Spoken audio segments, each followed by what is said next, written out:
اللهم صل على محمد وعلى آل محمد كما صليت على إبراهيم وعلى آل إبراهيم إنك حميد مجيد اللهم بارك على محمد وعلى آل محمد كما باركت على إبراهيم وعلى آل إبراهيم إنك حميد مجيد شكر بوري الحمد لله আল্লাহ রাব্বুল আলামিনের দরবারে অসংখ্য অগণিত সুজুদ এবং শুকুর যে মহান আল্লাহ রাব্বুল আলামিন আমাদেরকে শাওয়াল মাসের দ্বিতীয় জুমাতে একত্রিত হওয়ার তৌফিক দান করেছেন। আল্লাহ রাব্বুল আলামিন বলছেন, লা ইন শাকারতুম লা আযীদান্নাকুম ওয়া লা ইন কাফারতুম ইন্না আযাবি লাশাদীদ। বান্দা, তুমি যখন আমার শুকরিয়া করো তো আমি তোমাকে নিয়ামত বাড়াইয়ে দেব, আর বান্দা যখন আমার শুকরিয়া থেকে নিজেকে গুটিয়ে নিবে আমিও আমার রহমত বরকত ব্লেসেস আমার বান্দার ভালোবাসা থেকে আমিও আমার নিজেকে গুটিয়ে নেব, আর পক্ষান্তরে তাকে আমি আযাব দিয়ে তার লাইফটাকে আমি শেষ করে দেব। কার কথা এটা? আল্লাহ পাকের কথা। এই জন্য আমরা সব সময় সর্বদা চেষ্টা করব আল্লাহ পাকের হামদে সানা করার জন্য, সবসময় আল্লাহ পাকের জিকির আজকার থাকার জন্য। আমি আপনাদের খেদমতে আজকে সূরা তাওবার 112 নম্বর আয়াত নিয়ে আপনাদের সামনে আমি আলোচনা করব ইনশাআল্লাহ। আজকে আলোচ্য বিষয় হচ্ছে আল্লাহ রাব্বুল আলামিন সূরা তাওবার 112 নম্বর আয়াতে তিনি বলছেন মুমিনের 8টি কথা তিনি উল্লেখ করেছেন। কয়টি কথা? মুমিনের 8টি সিফাত বা গুণ আল্লাহ রাব্বুল আলামিন বর্ণনা করেছেন। আল্লাহ রাব্বুল আলামিন বলছেন আত-তাইবুন, মুমিনের যে 1 নম্বর গুণ থাকবে সেটা হচ্ছে মুমিন তওবাকারী হবে। আল আবিদুন, 2 নম্বর হচ্ছে মুমিন আবেদকারী হবে। আল হামিদুন, 3 নম্বর হচ্ছে মুমিন প্রশংসাকারী হবে। কার প্রশংসা? আল্লাহর প্রশংসা। as-সাইহুন, 4 নম্বর হচ্ছে মুমিন রমাদান আসলে মুমিন এনি কস্ট সে রমাদানের রোজাগুলো রাখবে। আর রাকিউন, 5 নম্বর গুণ হচ্ছে মুমিন রুকুকারী হবে। as-সাজিদুন, 6 নম্বর গুণ হলো মুমিন সেজদাকারী হবে। আল আমিরুনা বিল মারুফ, 7 নম্বর গুণ হচ্ছে মুমিন সৎ কাজের আদেশ দিবে। আন-নাহি আনিল মুনকার, আর 8 নম্বর গুণ হচ্ছে মুমিন অসৎ কাজে বাধা দিবে। চিল্লায়ে পড়েন আল্লাহু আকবার। এজন্য মুমিনের 8টি কথা 8টি গুণ আমরা আজকে শুনে যাব ইনশাআল্লাহ। আল্লাহ যেন আমাদেরকে আমল করার তৌফিক দান করেন, পড়ি আমিন। 1 নম্বর হচ্ছে মুমিন তওবাকারী হবে। আমাদের জীবনে গুনাহ আছে না নাই বলেন তো? এখানে আপনারা যারা উপস্থিত আছেন কেউ কি বুকে হাত দিয়ে বলতে পারবেন যে আমার কোনো গুনাহ নাই? পৃথিবীতে বিশ্বনবী বলছেন কুল্লু বনি আদম খাতাউন, পৃথিবীর সমস্ত বনি আদমরাই পাপিষ্ঠ। আমরা পাপী, আমাদের বাবা মা পাপী, আমরা পাপীর ঘরের পাপী, ঠিক কিনা? আমাদের বংশ পরম্পরা সবাই পাপী। বিশ্বনবী বলছেন অখৈরুল খাতাউন আত-তাওয়াবুন, আর প্রকৃত পাপীদের মধ্যে সর্বোৎকৃষ্ট হচ্ছে ওই ব্যক্তি যে পাপের উপর থাকে না বরং তাওবা করে আল্লাহর দিকে ফিরে আসে। অখৈরুল খাতাউন আত-তাওয়াবুন, যারা পাপের উপর অটল থাকে না বরং পাপ থেকে নিজেকে গুটিয়ে নিয়ে তওবা করে আল্লাহর রাস্তায় ফিরে আসে, তারা হচ্ছে প্রকৃতপক্ষে মুসলমান। চিল্লায়ে পড়েন আল্লাহু আকবার। আল্লাহ রাব্বুল আলামিন বলেন আত-তাইবুন আল-আবিদুন আল-হামিদুন। আল্লাহ রাব্বুল আলামিন সূরা তাওবার 112 নম্বর আয়াতে বললেন মুমিনের 8টি কথা, মুমিনের 8টি সিফাত তিনি বর্ণনা করলেন। মুমিন 1 নম্বর সিফাত হবে মুমিন তওবাকারী হবে। বিশ্বনবী সাল্লাল্লাহু আলাইহি সাল্লাম বলেন মান লাজিমাল ইস্তিগফার জাআলাল্লাহু লাহু মিন কুল্লি দাইকিন মাখরাজা ওয়া মিন কুল্লি হাম্মা ফারজান ওয়ারযুকুহু মিন হাইসু লা ইয়াহতাসিব।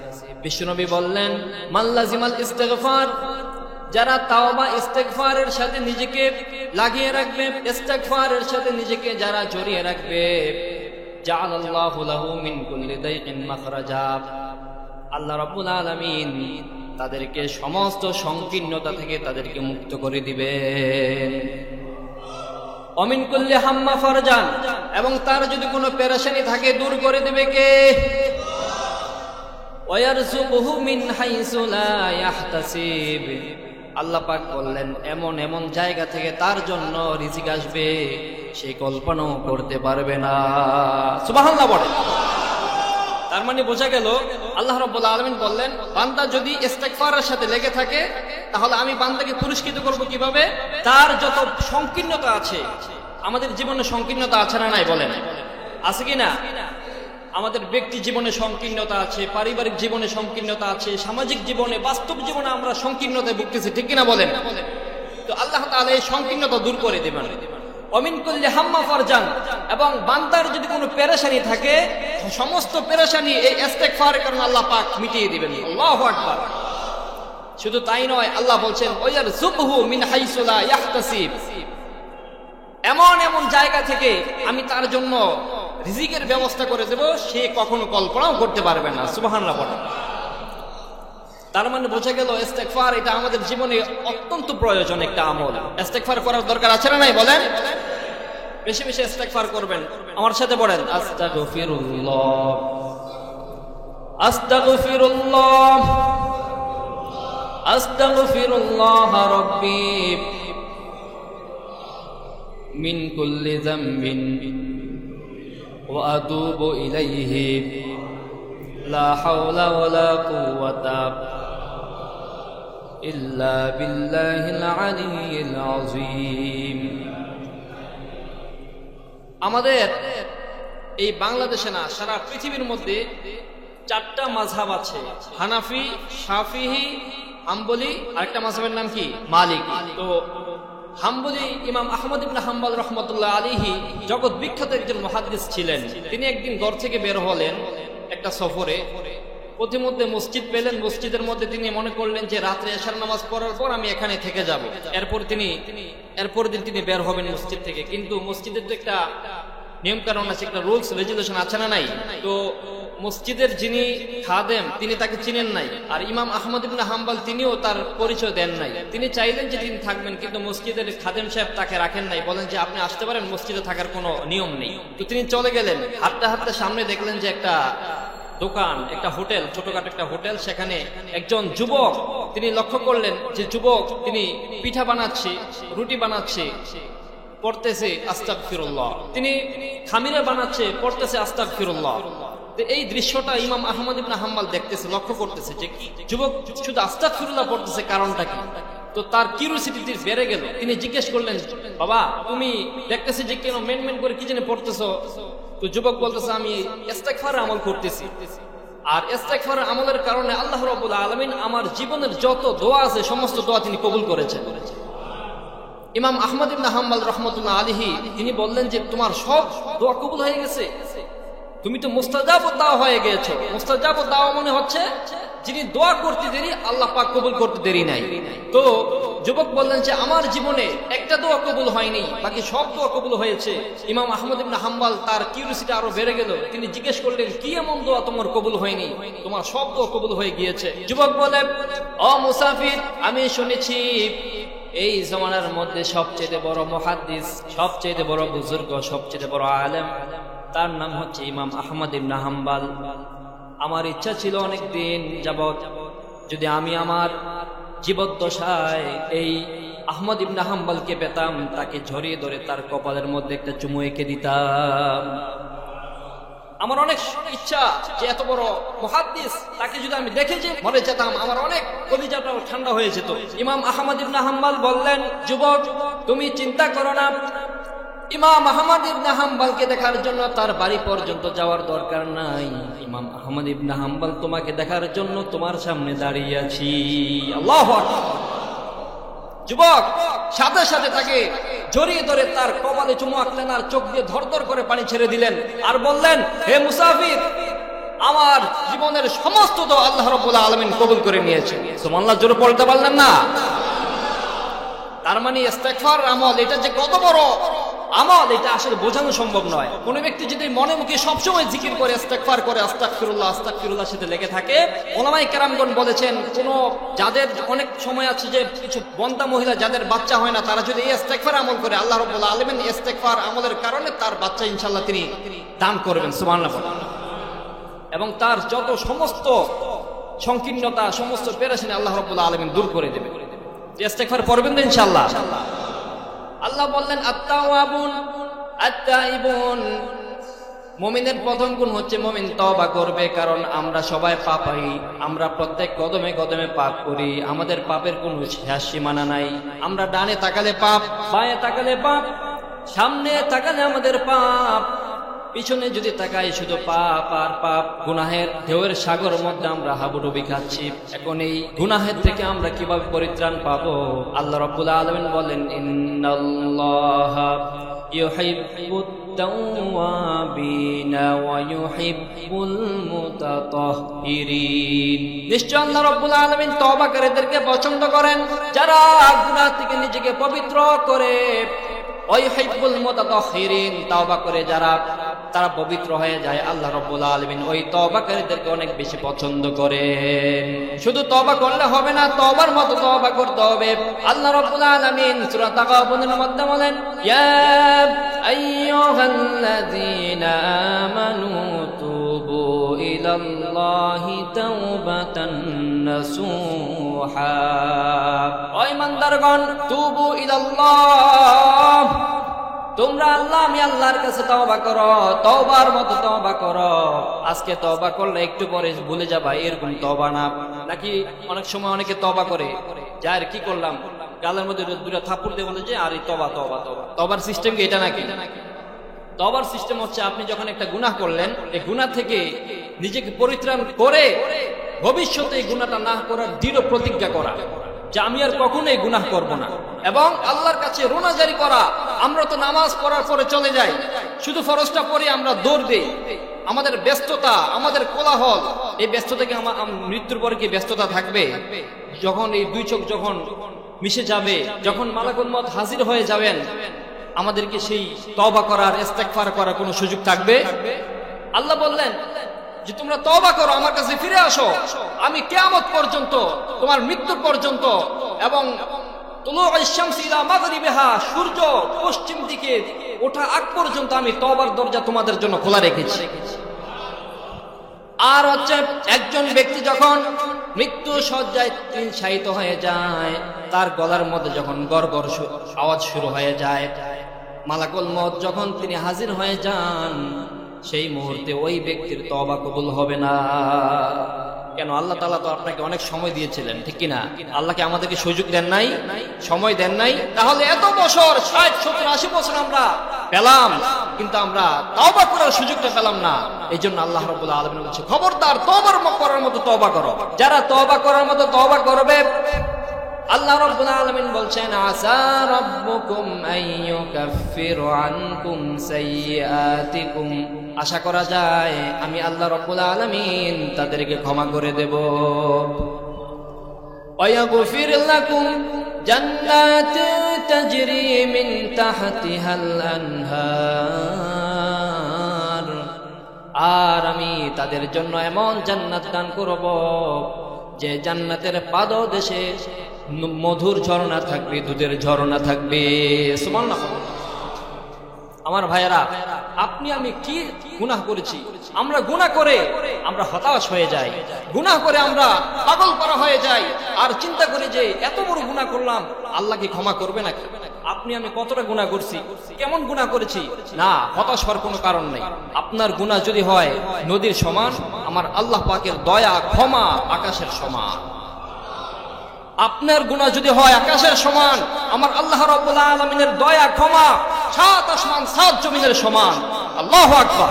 Never lose hope, never be frustrated, never be sad, always deep into আল্লাহ।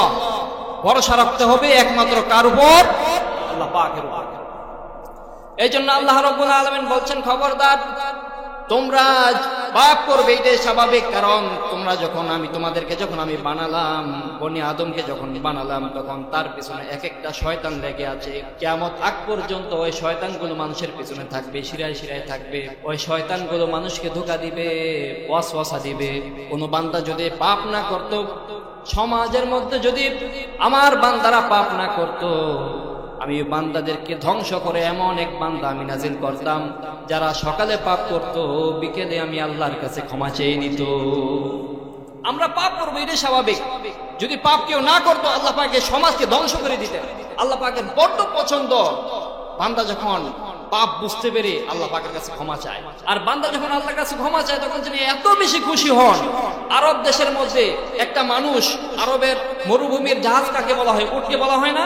উটকে মরুভূমির জাহাজ বলা হয়। তো মরুভূমির জাহাজকে উটকে মরুভূমির জাহাজ বলা হয়। ওই উট যদি তার পানীয়, তার ধন সম্পদ উটের পিছনে একেবারে বোঝা বহন করে একটা উটকে তিনি নিয়ে যেতেছেন, হাঁটতে হাঁটতে তার ক্লান্তি বোধ তিনি অনুভব করলেন। এরপর তিনি একটু শুয়ে বিশ্রাম নেবেন, একটা গাছের নিচে তিনি বিশ্রাম নিলেন। আর ওই উটটাকে তিনি বেঁধে রেখে ঘুমায় গেলেন। ঘুম থেকে উঠে দেখে যে তার উট তার পাশে নাই। এবার ওই উটকে খুঁজতে খুঁজতে খুঁজতে খুঁজতে হয়রান হয়ে গিয়েছে, কারণ তার তো অনেক সম্পদ ছিল উটের সাথে। হঠাৎ করে উট পেয়ে গেল। উটকে পাওয়ার পর সে এত বেশি খুশি হয়েছে, আমার আল্লাহ পাক বলে ওই উটকে পাওয়ার পর ওই বান্দা যেমন খুশি হয়ে যায়, কোন বান্দা যখন পাপ বোঝার পর আমি আল্লাহর কাছে ক্ষমা চাই, আমি আল্লাহ পাক তার চাইতে বেশি খুশি হয়ে যাই। আল্লাহু আকবার। এজন্য ক্ষমা চাইবেন ইনশাআল্লাহ। আমাদের অন্তরটা অনেক বড় পাষাণ হয়ে গিয়েছে, আমাদের কলব, আমাদের হৃদয় অনেক বড় পাষাণ পাথর হয়ে গিয়েছে, আমাদের চোখ দিয়ে পানি ঝরে না।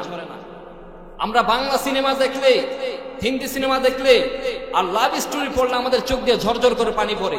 ওই দিন আমি দেখলাম ইউটিউবে এক লোকের সিনেমা দেখে যারা নাকি বের হচ্ছে তাদের কাছে সাংবাদিকরা প্রশ্ন করতেছে যে ছবিটা কেমন হলো। সে বলতেছে, কান্না করে দিছে যে এত সুন্দর ছবি দেখে তো আমি তো আবেগে আপ্লুত হয়ে গিয়েছি, আমি তো আর নিজেকে সামলাতে পারি নাই, চোখ দিয়ে ঝরঝর করে পানি পড়ে গেছে। নিজেকে তখন প্রশ্ন করলাম যে মানুষ সিনেমা দেখে তার চোখ দিয়ে পানি পড়ে, কিন্তু আল্লাহর ভয়ে, নিজের পাপের প্রায়শ্চিত্তের ভয়ে সে কখনো চোখ দিয়ে পানি ফালায় না। আমাদের অবস্থা হয়ে গেছে এমন, ঠিক কিনা বলে? আমার ভাইয়েরা, এই জন্য মুমিন যারা হবে তাদের প্রথম গুণ হবে সে তওবা করবে, আল্লাহর কাছে ফিরে আসবে, তওবা করবে, কখনো গুনাহের উপর অটল থাকবে না। আমার ভাইয়েরা, আল্লাহ রাসূল সাল্লাল্লাহু আলাইহি ওয়াসাল্লামের জমানায় মুজাইনা গোত্রের এক মহিলা আল্লাহর নবীর কাছে এসে বলল, ইয়া রাসূলুল্লাহ, আমি জিনা করেছি, আমাকে শাস্তি দেন। আল্লাহর নবী ডান দিকে মুখ ফিরালেন, মহিলা আবার ডান দিকে গেলেন, বললেন, ইয়া রাসূলুল্লাহ, আমি জিনা করেছি, আমাকে শাস্তি দেন। মহিলা বাম দিকে মুখ ফিরিয়েছে, আল্লাহর নবী আবার বাম দিকে। তিনবার বলার পর আল্লাহর নবী বললেন, জিনা করার দ্বারা তুমি কি গর্ভবতী হয়েছো নাকি? যে আমি গর্ভবতী হয়েছি। নবীজি বললেন, তুমি অন্যায় করেছো, তোমার পেটের বাচ্চা তো অন্যায় করে নাই, ডেলিভারি হোক তারপরে আসো। মহিলা চলে গেছে।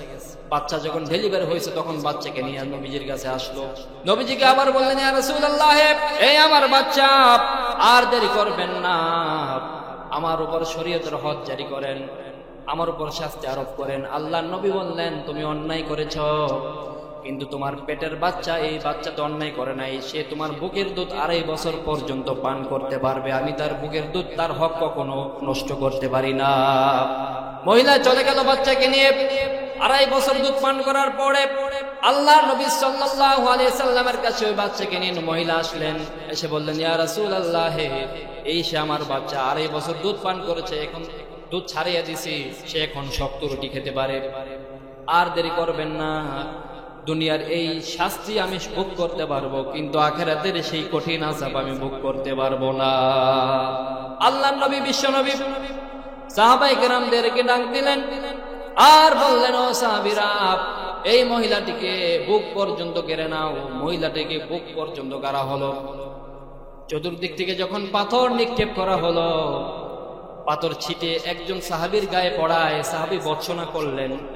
নবীজি বললেন, ও সাহাবী, ভর্ৎসনা করো না, এই মহিলার তওবা আল্লাহ রাব্বুল আলামিন এত বেশি কবুল করেছে, তার তওবা যদি এই মদিনার 70 জন ফেরেশতার মধ্যে ভাগ করে দেওয়া যায়, সমানভাবে ভাগ করে দেওয়া যাবে। সুবহানাল্লাহ। কি তওবা করেছে! জিনা করার পর নবীজির কাছে চলে এসেছে, আমাকে এই পাপের প্রায়শ্চিত্ত কি হবে? কোরআনের মধ্যে যে শাস্তির কথা বলা হয়েছে, সেই শাস্তি আমার উপর আরোপ করেন, তাকে পাথর মেরে সাংঘাসার করে দেওয়া হয়েছে। এই জন্য আমরা সবাই পাপী, আমরা পাপ করি, কিন্তু পাপের মধ্যে থাকা যাবে।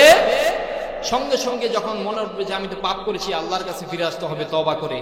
আল্লাহ রাব্বুল আলামিন আমাদেরকে তৌফিক দান করুন, পড়ি আমিন। মুমিনের 2 নাম্বার গুণ হলো আল আবিদুন, মুমিন আবেদকারী হবে। আমরা সবাই কি বলেন? আমরা সবাই আবেদ। আমরা সবাই কি আবেদ? আবেদ মানে যে ইবাদত বন্দেগী করে। আল্লাহ রাব্বুল আলামিন বলেন, ওমা খালাকতুল জিন্না ওয়াল ইনসা ইল্লা লিয়াবুদুন। আমি জিন এবং মানুষকে আমার ইবাদতের জন্য দুনিয়ার মধ্যে পাঠিয়েছি, অন্য কোনো উদ্দেশ্যে পাঠাই নাই, শুধু আমার ইবাদত করার জন্য দুনিয়াতে পাঠিয়েছি। আমার ভাইয়েরা, প্রত্যেকটা মানুষ যখন কোনো কিছু করে তার পিছনে কোনো উদ্দেশ্য থাকে, কোনো বিশাল উদ্দেশ্য থাকে। আপনি মসজিদ করেছেন, এটার উদ্দেশ্য হলো মসজিদের মধ্যে সবাই নামাজ পড়তে পারবে, ঠিক কিনা বলেন? ঘর করেছেন, ঘরের উদ্দেশ্য হচ্ছে ঘরের লোকজন সেখানে বসবাস করবে। পুকুর খনন করার পরে তার পেছনে উদ্দেশ্য থাকে পুকুরে মাছ চাষ করা হবে। ঠিক তেমনি ভাবে আল্লাহ রাব্বুল আলামিন আমাদেরকে অহেতুক নাজিল করেন নাই। তিনি আমাদেরকে নাজিল করার পিছনে সর্বোত্তম সর্বমহৎ যে উদ্দেশ্য, সেই উদ্দেশ্য হচ্ছে আমরা আল্লাহ রাব্বুল আলামিনের ইবাদত করব। কিন্তু আফসোসের বিষয়, নবীজি সাল্লাল্লাহু আলাইহি সাল্লাম নিজেকে বান্দা হিসেবে আল্লাহ পাকের কাছে সব সময় পরিচয় দিতে অনেক স্বাচ্ছন্দ্য বোধ করতেন। কিন্তু আমরা আমাদের পরিচয় অন্যকে দেই, কখনো নিজেদের গোলাম। আমরা যে আল্লাহ পাকের গোলাম, এই গোলামের এই পরিচয়টা কিভাবে দেব? এটা তো অবশ্যই নামাজের মধ্য দিয়ে দিতে হবে, ঠিক কিনা বলেন? আমরা যে আল্লাহ পাকের গোলাম, এটা তো ইবাদত বন্দেগীর মাধ্যমে আল্লাহ পাকের কাছে আমরা প্রমাণ বহন করতে হবে, প্রমাণ দিতে হবে যে আল্লাহ, হ্যাঁ আমি আপনার গোলাম। কিভাবে? কারণ আমি আপনার কুদরতে বায়ের মধ্যে প্রতিদিন 5 বার সিজদা করি, সুবহানাল্লাহ পড়েন। কিন্তু আমরা ঠিকভাবে আমরা নিজেদেরকে আল্লাহ পাক রব্বুল আলামিনের জন্য এখনো শপথ দিতে পারি নাই। ইবাদুর রহমান যিনি হবেন তার কয়েকটা গুণ থাকবে। আল্লাহ রাব্বুল আলামিন বলেছেন, ওয়া ইবাদুর রহমান আল্লাযীনা ইয়ামশুনা আলাল আরদি হাওনা ওয়া ইযা খাতাবাহুমুল জাহিলুনা ক্বালু সালামা। ইবাদুর রহমান যিনি হবেন তার কিছু গুণ থাকবে, যে আল্লাহ পাকের বান্দা যারা হবে তাদের কিছু গুণ থাকবে। সেটা হচ্ছে আল্লাযীনা ইয়ামশুনা আলাল আরদি হাওনা, জমিনের মধ্যে যখন সে চলবে, জমিনের মধ্যে যখন সে বিচরণ করবে, তখন সে বিনয়ী হবে, ভদ্রতা, সভ্যতা, শিষ্টাচারিতা বজায় রেখে তখন সে চলাফেরা করবে। সুবহানাল্লাহ পড়ে। ওয়া ইযা খাতাবাহুমুল জাহিলুনা ক্বালু সালামা। আর যখন কোনো মূর্খ লোক, কোন জাহেল ব্যক্তি যখন তার সাথে কোনো তর্কে লিপ্ত হবে, তখন সে তার সাথে তর্ক লিপ্ত হবে না, তাকে সালাম দিয়ে পাশ কেটে চলে যাবে। সুবহানাল্লাহ। নবীজি সাল্লাল্লাহু আলাইহি সাল্লাম তিনি বলতেন যে ইবাদুর রহমান যারা হবে, আল্লাহর বান্দা যারা হবে, তাদের কিছু গুণ থাকবে। তাদের 1 নম্বর গুণ হচ্ছে সে যখন জমিনে হাঁটবে তখন নম্রতা, ভদ্রতা বজায় রেখে তখন সে হাঁটবে। কিন্তু আফসোসের বিষয় হচ্ছে, এবং দুঃখজনক হলেও সত্য, আমরা যখন জমিনে হাঁটি তখন আমাদের হাঁটা দেখলে, আমাদের লাইফস্টাইল দেখলে মনে হয় যে আমরা কখনো মরবো না। আমাদের শরীর থেকে, আমাদের হাঁটার মধ্যে থেকে একটা গাম্ভীর্য, একটা অহংকার বেশি ওঠে। কথা বলেন ঠিক কিনা? অনেকে টাকার মালিক, টাকার তো একটা ব্যবসা দেখাইতো। অনেকে ক্ষমতার মালিক, হাঁটার মধ্যে দিয়ে তার যে একটা ক্ষমতা সেটা বোঝাইতে হবে, দেখাইতে হবে। অনেকে অনেক বড় শিক্ষিত, সে যে অনেক বড় শিক্ষিত এটা বোঝাইতে হবে না। তাহলে 3 নাম্বার গুণ হচ্ছে বান্দা কি হবে? আল্লাহর প্রশংসাকারী হবে। 4 নম্বর হচ্ছে আস-সাইহুন। উলামায়ে কেরামগণ বলছেন আস-সাইহুন মানে হচ্ছে রোজাদার ব্যক্তিদেরকে বোঝানো হয়েছে। এজন্য রব্বুল আলামিন সবসময় দোয়া শিখিয়ে দিয়েছেন যে আল্লাহুম্মা বারিক লানা ফি রজব ওয়া শাবান ওয়া বাল্লিগনা রমাদান। যখন শাবান মাস আসতো তখন রাসূল সাল্লাল্লাহু আলাইহি ওয়াসাল্লাম শুধু এই দোয়াটা পড়তেন, আল্লাহ শাবান মাসের বরকত বাড়ায় দেন আর আমাদেরকে রমাদান পর্যন্ত পৌঁছাইয়া দেন, যাতে আমরা রমাদানে রোজা রাখতে পারি। সুবহানাল্লাহ। এই জন্য সবসময় একজন রোজাদার ব্যক্তি আল্লাহ পাকের কাছে যে কতটা প্রিয়, কতটা ভালোবাসা। আমি ওই দিন পড়তেছিলাম যে রোজাদার ব্যক্তির প্রতিদিন যখন ইফতার সামনে নিয়ে বসে, তখন আল্লাহ রাব্বুল আলামিন প্রতিদিন ইফতারের সময় প্রায় 1 কোটি মানুষকে ক্ষমা করে দেন। সুবহানাল্লাহ। এবং শুধু তাই নয়, রোজাদার ব্যক্তির জন্য আল্লাহ রাব্বুল আলামিন রোজা আসার প্রায় 1 বছর আগে থেকেই আল্লাহ পাক ফেরেশতাদেরকে ঘোষণা দেন, হে ফেরেশতারা, জান্নাতগুলোকে, জান্নাতের মধ্যে তোমরা সৌন্দর্য বর্ধিত করতে থাকো, জান্নাতগুলোকে তোমরা ধুয়ে মুছে পরিষ্কার পরিচ্ছন্ন করতে থাকো। 1 বছর আসার আগ থেকেই ফেরেশতারা ধোয়া মোছা শুরু করে দেয় জান্নাতের মধ্যে। এবং জান্নাত যখন তারা পরিষ্কার পরিচ্ছন্ন করে, তখন জান্নাতের মধ্যে যে এক প্রকার বাতাস, মুশিরা নামক এক প্রকার বাতাস প্রবাহিত হয়। এই বাতাস প্রবাহিত যখন হয়, তখন জান্নাতের মধ্যে যে গাছগুলো আছে, এই গাছগুলো একটা আরেকটার সাথে সংঘর্ষ হয়। পাতার সাথে সংঘর্ষ হয়, ডালের সাথে সংঘর্ষ হয়, এবং সেখান থেকে এক প্রকার একটা টুন, একটা সুর তৈরি হয়, যে সুর সারা পৃথিবীর কোনো মানুষ না কান দিয়ে শুনেছে, যে সুর সারা পৃথিবীর না কোনো মানুষ তাদের দিমাগ দিয়ে কখনো অনুভব করতে পেরেছে। আল্লাহু আকবার। এটা একমাত্র কাদের জন্য? রোজাদার ব্যক্তিদের জন্য। এই জন্য আল্লাহ রাব্বুল আলামিন বলেছেন, আস-সাওমু লি ওয়া আনা আজজি বিহি, রোজা আমার জন্য, আমি এই রোজার প্রতিদান একমাত্র আমি আল্লাহ পাক নিজের হাতে দান করব। কারণ অন্য ইবাদত আমরা অন্যকে দেখানোর জন্য করতে পারি, কিন্তু রোজা একমাত্র কার জন্য রাখি? আরো জোরে বলতে হবে, কার জন্য রাখি? এই জন্য অন্য কোন বর্ণে আসছে, আস-সাওমু লি ওয়া আনা উজজা বিহি, রোজা আমার জন্য, আমি তার নিজেই তার প্রতিদান হয়ে যাব। সুবহানাল্লাহ। এটা তো রমজান মাস না, রোজা নিয়ে আজকের কথা বলবো না। এতটুকু বোঝানোর উদ্দেশ্য যে আল্লাহ তাআলা যে মুমিনের 8টি গুণ কথা বলছেন, গুণের কথা বলেছেন, এই 4 নম্বর গুণ হচ্ছে মুমিন যখন রমাদান আসবে তখন সে রোজাদার ব্যক্তি হবে, রোজা রাখবে। সুবহানাল্লাহ পড়েন। এরপরে 5 নম্বর গুণ হচ্ছে আস-সাইহুন আর-রাকিউন, মুমিন রুকুকারী হবে। নামাজের মধ্যে যখন আমরা দাঁড়িয়ে যাই, আমরা রুকু করি কার জন্য? আমরা সিজদা করি কার জন্য? আমরা কার কাছে চাই? আল্লাহ রাব্বুল আলামিন বলেন, ইয়্যাকা না'বুদু ওয়া ইয়্যাকা নাস্তাঈন ইহদিনাস সিরাতাল মুস্তাকিম। সাহায্য চাইতে হবে একজনের কাছে, তিনি কে? ইয়্যাকা না'বুদু, ইবাদত আমরা কার জন্য করি? নাকি মসজিদে নামাজ পড়বেন আবার বাবার দরবারে সেজদা দিবেন, এটা কি জায়েজ হবে? মসজিদে সেজদা দিবেন, বাবার দরবারে সেজদা দিবেন, এটা কি জায়েজ হবে কখনো? সেজদা পাওয়ার একমাত্র উপযুক্ত হচ্ছে আমার রব। চিল্লিয়ে বলেন ঠিক কিনা? আল্লাহ পাক ছাড়া পৃথিবীতে যদি অন্য কাউকে সেজদা দেওয়ার কোনো অনুমতি থাকতো, বিশ্বনবী বলেছেন, তাহলে আমি প্রত্যেক নারীকে আমি নির্দেশ দিতাম তারা যাতে তাদের স্বামীকে সেজদা করে। অনুমতি তো নাই, এই কারণে আমি নির্দেশও দেই না। কারণ এই মাথা, এই সের একমাত্র আল্লাহ পাকের কুদরতি পায়ের মধ্যে ঝুঁকবে। পৃথিবীর অন্য কোনো মাখলুকের সামনে মাখলুক কখনো মাথা নত করতে পারে? আর মুমিন মুসলমান তো কখনো সম্ভব নয়। মুমিন মুসলমান একমাত্র আল্লাহ ছাড়া কাউকে পরোয়া করবে। মুমিন মুসলমান একমাত্র আল্লাহ পাক ছাড়া কারো সামনে মাথা ঝুঁকাবে। একজন মুমিনের পক্ষে এটা কখনো সম্ভব। এই জন্য আমরা ইবাদত করব কার জন্য? আমরা জিকির করব কার জন্য? জীবনের যতদিন বেঁচে থাকবো ততদিন আল্লাহ পাকের জিকির করব, আল্লাহর ইবাদত করব। কারণ বিশ্বনবী মুহাম্মদুর রাসূলুল্লাহ সাল্লাল্লাহু আলাইহি সাল্লামের কাছে সাহাবায়ে কেরাম জিজ্ঞেস করলেন, আইয়ুল আমালি আহাব্বু ইলাল্লাহি তাআলা, ওগো আল্লাহর নবী, আল্লাহ রাব্বুল আলামিনের কাছে সবচেয়ে কোন ইবাদতটা বেশি প্রিয়? আল্লাহর নবী সাল্লাল্লাহু আলাইহি সাল্লাম বলেন, as-salatu liwaqtiha, সময় মতো নামাজ আদায় করা, এটা হচ্ছে আল্লাহ পাকের কাছে সবচেয়ে প্রিয় একটি আমল। আল জিহাদু ফি সাবিলিল্লাহ, এরপরে আল্লাহর রাস্তায় জিহাদ করা। অবিরুল ওয়ালিদাইন, 3 নাম্বার হচ্ছে মা বাবার সাথে সৎ ব্যবহার করা। তার মানে সবচেয়ে উত্তম আমল একমাত্র হচ্ছে আল্লাহ পাকের পায়ে কুদরতি সেজদার, কুদরতি পায়ে আল্লাহ পাকের সেজদা দেওয়া। ঠিক কিনা? আল্লাহ পাক আমাদেরকে ইবাদত বন্দেগী করার তৌফিক দান করুন, পড়ি আমিন। আর রাকিউন আস-সাজিদুন আল আমিরুনা বিল মারুফ, 7 নাম্বার গুণ হচ্ছে যে মুমিন বান্দা সৎ কাজের আদেশ দিবে, অন্নাহি আনিল মুনকার। 9 নাম্বার গুণ হচ্ছে মুমিন বান্দা অসৎ কাজে বাধা দিবে।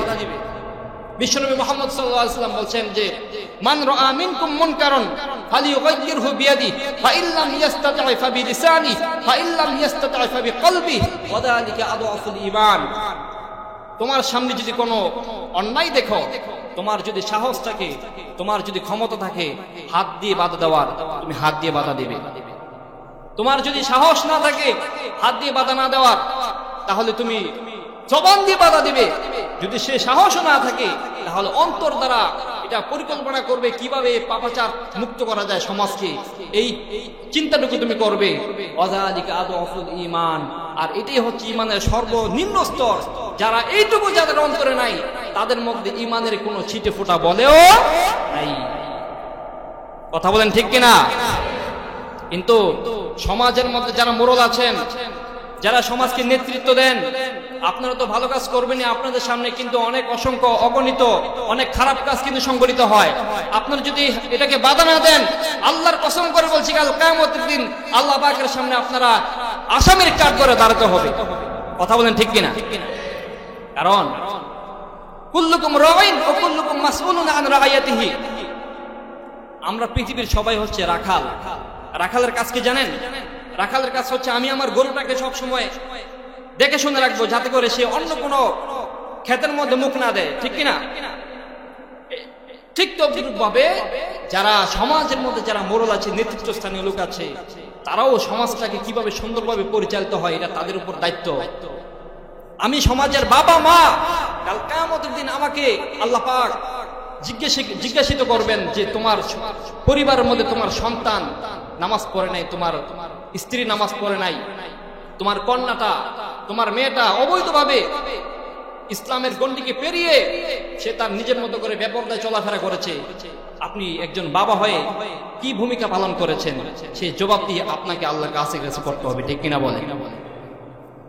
এই জন্য কুল্লুকুম রাঈন ওয়া কুল্লুকুম মাসউলুন আন রাঈয়াতিহি, প্রত্যেকটা মানুষ কাল কিয়ামতের দিন জিজ্ঞাসিত হবে। আল্লাহ পাক যেন আমাদেরকে পরিপূর্ণভাবে এই 8টি গুণের কথা যে বললাম, এই 8টি গুণ যাতে আমরা সুন্দরভাবে পরিচালনা করতে পারি, নিজের মতো আমাদের মতো আমরা আনতে পারি, আল্লাহ রাব্বুল আলামিন আমাদেরকে তৌফিক দান করুন। সকল বলে আমিন। ওয়া আখিরু দাওয়ানা আলহামদুলিল্লাহি রাব্বিল আলামিন।